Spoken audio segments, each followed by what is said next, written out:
Welcome back to Underrated Movies. I'm your guy, I'm your man, and it's 6:18 in the morning, so I'm trying to be quiet.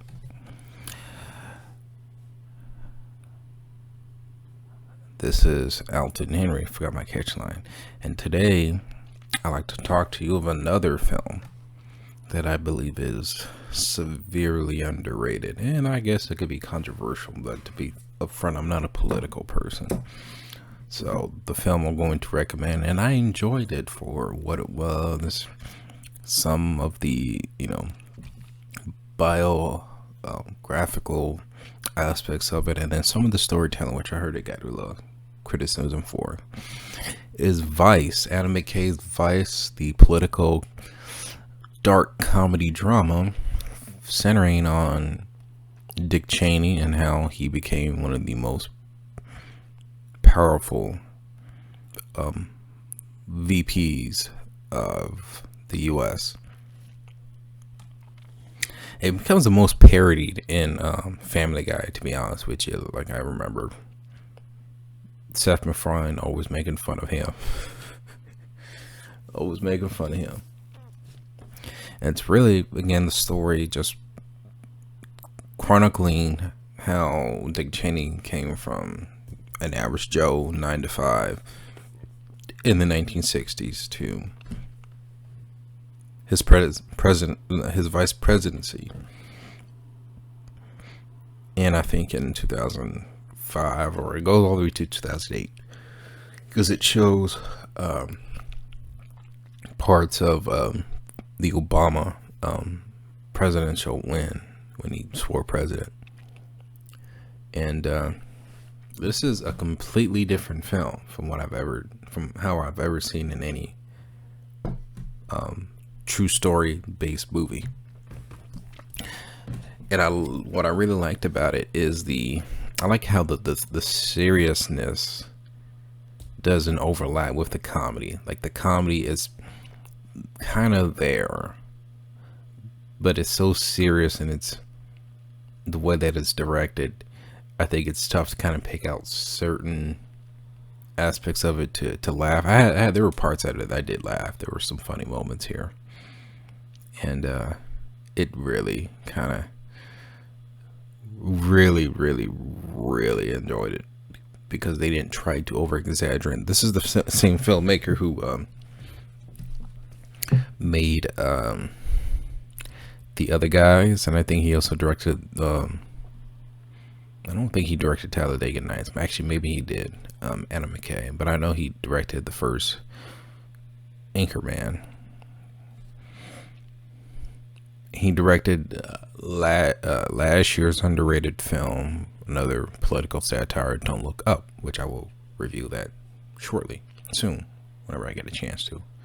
Christian Bale is amazing. This dude went full body transformation, literally endangering his health to gain weight to look like Dick Cheney. And it's phenomenal, the work that Christian Bale puts in. This guy is amazing. This guy is amazingly. This dude transforms into this person, and it shows. You see him completely gone. I mean, you see him as kind of like Christian Bale early in the film when they do these flashbacks, and then when he's fully like gains more weight and you kind of see him, you still have the Christian Bale look, but you start to see him disappear. I'm not saying that he was bad at all, but you see the look of how Christian Bale looks, and you're thinking that's Christian Bale, but he's still acting as the character. But as the movie furthers on, you start to see, like, okay, this is Dick Cheney. This dude is gone. He is that character, and he nails it. It's So is Amy Adams. Amy Adams was terrific in this. Sam Rockwell, who is hilarious as George W. Bush. This dude is funny. Like they cast a perfectly good actor to play George W. Bush. The way one of my favorite scenes in there is where George invites Dick Cheney for a little meeting at his house, and he's persuading him for the second time to join him as his VP, his vice president. And Dick Cheney refuses, or I'm gonna say Christian Bale. I don't know if saying Dick Cheney would. I don't know if that's gonna, with YouTube and all that crap. But with Christian Bale, because I guess he has a company and he's trying to steer away from the political game in favor of his daughter, in case it does get the word out that his daughter is, does not like boys. But he puts up a proposal saying, like, if I am going to be your VP, then this is the things that I want to be in control of, because I don't want to just be around to make you look good as a VP. I want to do something. So this is what I think should happen as a VP. I need to control this military, foreign policy, this and that, and have more input on this as the VP. And it was funny the way they were. It was funny Sam Rockwell, how the way he chooses to portray Bush while he's eating chicken. He was like, oh, I like that. That's pretty good. He's so great at everything he wants. I mean, he likes him. He really wants him VP. He really cares for him. Steve Carrell is cool in here, but I notice when he does more like these serious movies, he plays like a comedic asshole. And it's like he's the one that kind of helps tutors Christian Bale early in the film. He's the one that kind of gets him started until certain parts of the presidency don't like the way he's been doing things, and they get rid of him. Christian Bale brings it back later in the film, and the same thing happens to him. It's like karma. But it's like, man, I need to watch more of his serious stuff.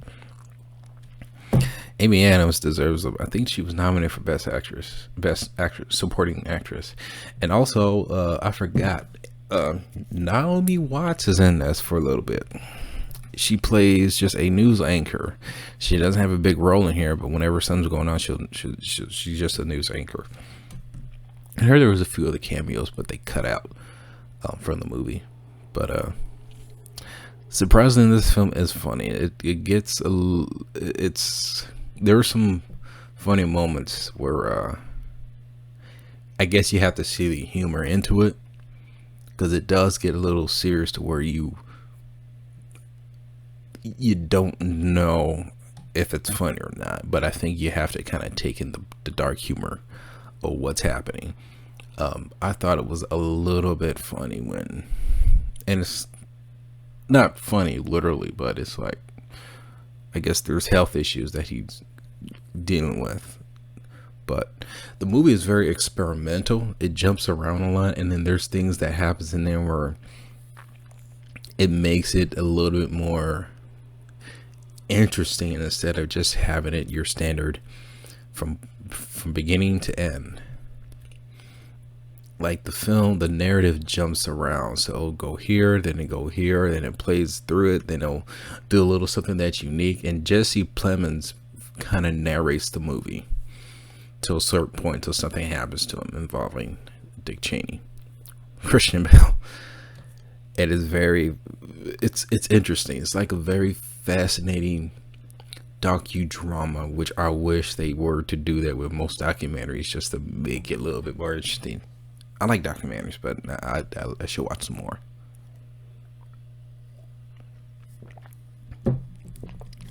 Keto coffee.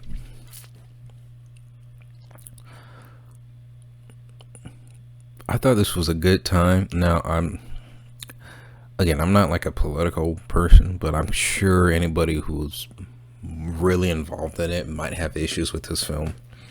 This film's kind of divisive with story structure and things that go on in the film.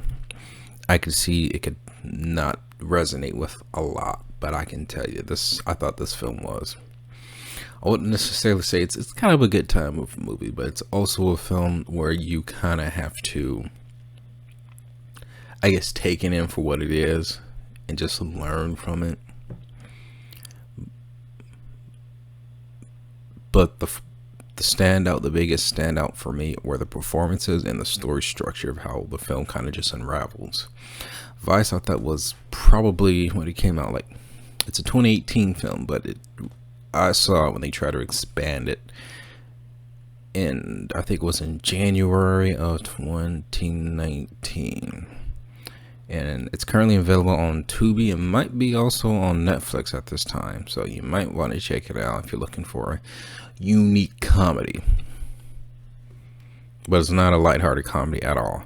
Vice, have you seen it? Comment below. Let me know if you have, and let me know what is your favorite underrated movie.